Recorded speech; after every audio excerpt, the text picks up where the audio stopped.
rents from oil, but the one that is extremely vulnerable as well. And if I get this thing to respond, thing about Russia is that it's a petrostate with obviously revenues from oil, on paper very large foreign exchange reserves.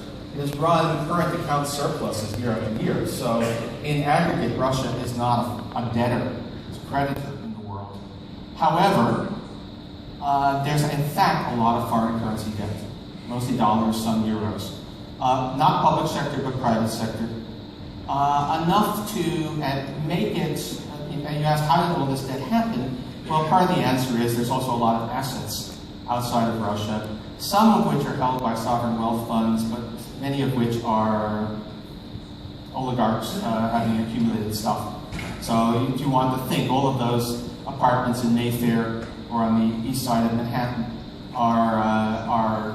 have as their counterpart probably foreign currency debt in Russia, which makes Russia look a lot like currency crisis countries that we've seen in the past.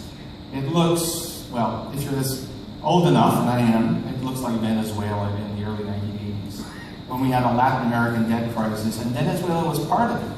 Even though Venezuela had never, in aggregate, borrowed money from abroad, Venezuela had always run surpluses, but it was nonetheless extremely vulnerable. Or it looks like Indonesia in 1998, with large foreign currency debts extremely exposed. That's why the Russians are trying quite desperately to prop up the ruble, because a falling ruble, well, there are all these private sector players in Russia with assets in rubles and liabilities in dollars.